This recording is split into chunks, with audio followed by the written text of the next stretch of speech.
మంత్రులు ఉత్తమ్ కుమార్ రెడ్డి, తుమ్మల నాగేశ్వరరావు కరీంనగర్ పర్యటనను అడ్డుకుంటామని హెచ్చరించారు. మాజీ ఎమ్మెల్యే సుంకె రవిశంకర్ కన్నెపల్లి పంపు హౌస్ ద్వారా నీళ్లు ఎత్తిన తర్వాతే కరీంనగర్లో అడుగు పెట్టాలని సూచించారు.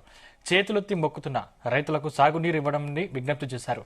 కాలువలలో, చెరువులలో నీళ్లు లేక ప్రజలు తీవ్ర ఇబ్బందులు ఎదుర్కొంటున్నారన్నారు. రేవంత్ రెడ్డి నాటి కాంగ్రెస్ పాలన కరువు రోజులు గుర్తు చేస్తున్నాయని విమర్శించారు.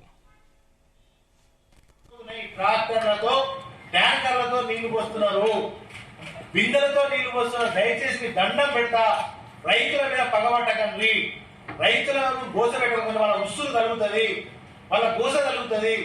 మీకు దండం పెట్టి చెప్తున్నా, రేపు మీరు తప్పకుండా నీళ్లు ఇచ్చి మాత్రమే రావాలని చెప్పి రేవంత్ రెడ్డి సర్కారు ఉత్తమ్ కుమార్ రెడ్డిని నేను డిమాండ్ చేస్తాను, కోరుతున్నాను. దండం పెట్టి అడుగుతున్నాను. నీళ్లు ఇచ్చినాకనే రావాలని నీళ్ల మంత్రి, నువ్వు నీళ్లు విడుదల చేసినాకనే రావాలనేది రైతుల పక్షాన మేము డిమాండ్ చేస్తా ఉన్నాం.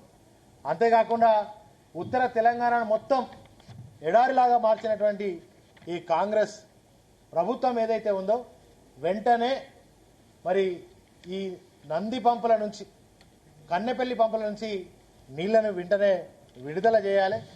ఇలా వ్యవసాయ శాఖ మంత్రిగా ఉన్నటువంటి తుమ్మల నాగేశ్వరరావు జిల్లా ఇన్ఛార్జిగా ఉన్నారు.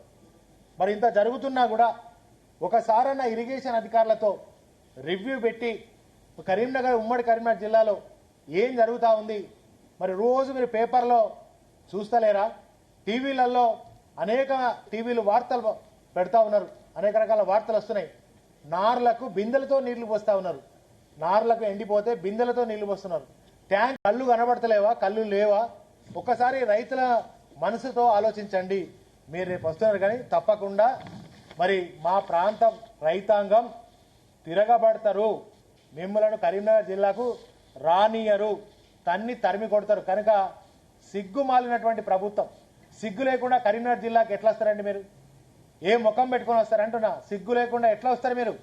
మీరు ఒక్కసారి మరి కరీంనగర్కి నీళ్లు వదిలినాకనే రావాలని మరొకసారి డిమాండ్ చేస్తూ మరి తక్షణమే రేవంత్ రెడ్డి గారు స్పందించాలి.